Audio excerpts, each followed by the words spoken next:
દ્વારકાથી સમાચાર દરિયામાં ડૂબેલા યુવકનો 12 કલાક બાદ મૃતદેહ મળ્યો। શિવરાજપુર બીચ ખાતે દરિયામાં ડૂબી ગયો હતો યુવક। મધ્યપ્રદેશના 18 વર્ષીય યુવકનું ડૂબી જવાથી મોત નીપજ્યું। ગઈકાલે મધ્યપ્રદેશના 4 યુવકો શિવરાજપુર બીચ પર દરિયામાં નહાવા માટે ઉતર્યા હતા। દરિયાના તીવ્ર કરંટમાં ફસાતા 4 યુવકો પાણીમાં તણાઈ ગયા હતા, જેમાંથી 3 યુવકોનો બચાવ થયો હતો અને 1 યુવક દરિયામાં ગુમ થયો હતો। તંત્ર અને બચાવ ટીમ દ્વારા સતત શોધખોળ હાથ ધરાઈ। લાંબી શોધખોળ બાદ આજે યુવકનો મૃતદેહ મળી આવ્યો। મૃતદેહને પોસ્ટમોર્ટમ અર્થે દ્વારકાની સરકારી હોસ્પિટલ ખસેડવામાં આવ્યો।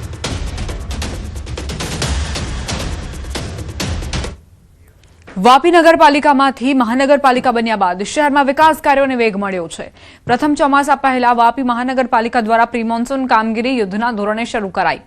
શહેર તેમજ નવા સમાવિષ્ટ 11 ગામોમાં ડ્રેનેજ સફાઈ, ગટરોમાંથી કચરો અને કાદવ દૂર કરવાની કામગીરી સાથે અંડરપાસમાં પંપ ટેસ્ટિંગ કરવામાં આવી રહ્યું છે। દર વર્ષે ભારે વરસાદના કારણે નીચાણવાળા વિસ્તારોમાં સર્જાતી પાણી ભરાવાની સમસ્યાને ધ્યાનમાં રાખીને ખાસ આયોજન કરાયું છે।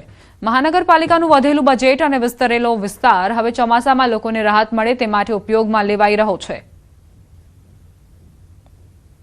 સિને પાર્ક અને ટીબીઝેડ રોયલ ડ્રીમ્સનો જે એરિયા છે જ્યાં આગળ એક નાળું આવ્યું છે, જ્યાં તમે ઓબ્ઝર્વ કર્યું હશે કે વાપીવાસીઓ કે દર વર્ષે જો વરસાદ વધારે પડે તો આખું નાળામાં લગભગ અહીંયા નાળાથી લઈને V2 સુધી પાણી ભરાઈ જાય છે।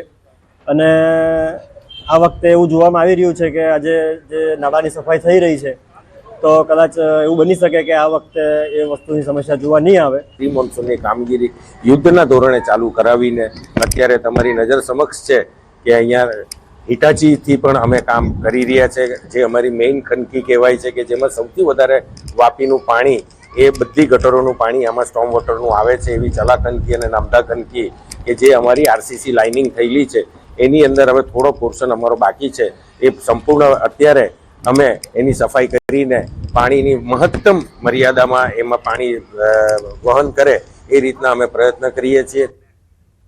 નર્મદાના આદિવાસી વિસ્તારની એક દીકરીએ સમગ્ર એશિયામાં દેશ અને ગુજરાતનું ગૌરવ વધાર્યું છે। ધોરણ 10માં અભ્યાસ કરતી ફલક વસાવાએ હોંગકોંગમાં યોજાયેલી એશિયન ટ્રેમ્પોલિન જિમ્નાસ્ટિક ચેમ્પિયનશિપમાં શાનદાર પ્રદર્શન કરીને એશિયામાં 5મું સ્થાન મેળવ્યું છે। સાધનોની અછત અને અનેક પડકારો વચ્ચે સતત મહેનત કરીને ફલકે સફળતાના નવા શિખર સર કર્યા છે। કોચ ડોક્ટર હિમાંશુ દવે જણાવ્યું કે સવાર સાંજની કઠોર મહેનત, ભણતર સાથે સતત પ્રેક્ટિસ અને કંઈક મોટું કરવાની જીદ ફલકને આ ઉપલબ્ધિ સુધી લઈ ગયા। તો આ તરફ ફલકના માતા પિતા પણ કોચ હોવાથી તેમણે ફલકને આગળ વધારવા ખૂબ મહેનત કરી છે। ખેલકૂદ પ્રત્યે સમર્પિત સમગ્ર પરિવારના માર્ગદર્શન અને કોચિંગના બળે આજે ફલક લાખો દીકરીઓ માટે પ્રેરણા સ્ત્રોત બની છે। હવે તેનું લક્ષ્ય કોમનવેલ્થ ગેમ્સ અને ઓલિમ્પિકમાં દેશ માટે મેડલ જીતવાનું છે। Second Asian trampoline championship 2026 Hong Kong China યોજાઈ હતી। એમાં મેં પાર્ટિસિપેટ કર્યું હતું અને એમાં એશિયામાં મારો 5th રેન્ક છે અને 2024માં પણ યોજાઈ હતી હોંગકોંગ ચાઇના, તેમાં પણ મેં પાર્ટિસિપેટ કર્યું હતું અને એમાં મારો 6th રેન્ક હતો। અને મારી આશા એવી છે કે હું 2030ની ઇન્ડિયામાં જે કોમનવેલ્થ ગેમ્સ થવાની છે એમાં હું મેડલ લાવું અને ઇન્ડિયાને રિપ્રેઝેન્ટ કરું, આગળ વધારું અને ઓલિમ્પિક્સમાં પણ હું આગળ વધારું ઇન્ડિયાને, એવી મારી આશા છે। ફલકને અમે નાનપણથી જ અમે જિમ્નાસ્ટિકની શરૂઆત કરી દીધી હતી, કેમ કે અમે પોતે જ અમે કોચ છીએ અને અમે ગ્રાઉન્ડ પર જતા હતા। જ્યારે ફલક 7-8 મહિનાની હતી ત્યારથી જ અમે એને ગ્રાઉન્ડ લેવલ પર એને મૂકી દીધી હતી। નર્મદા જિલ્લાની અંદર જિમ્નાસ્ટિક સાધનોની ઘણી અછત છે। ધીરે ધીરે કરી અને અમે એને પહેલાં ટ્રેમ્પોલિન પાર્કમાં લઈ જતા હતા, ત્યાં અમે એને પ્રેક્ટિસ કરાવી, થોડું કોસ્ટલી છે।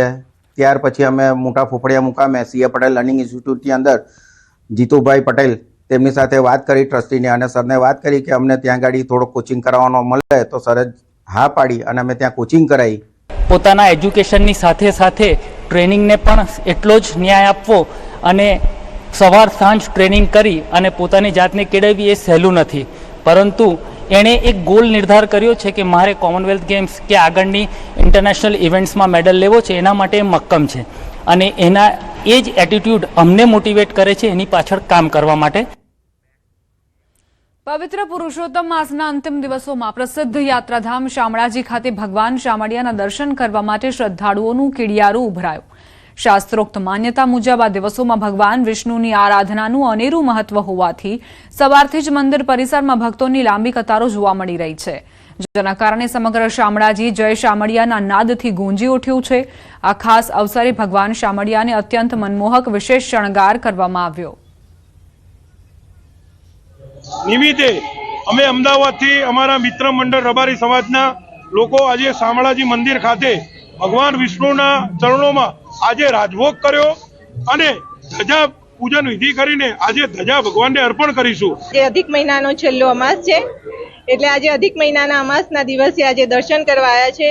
બહુ જ સરસ દર્શન છે અમારા અહીંના અને અમારા અહીંયા ઈષ્ટદેવ કહેવાય છે. અહોભાગ્ય છે આજે અમારું કે અમારે ધજા ચઢાવવામાં આવી.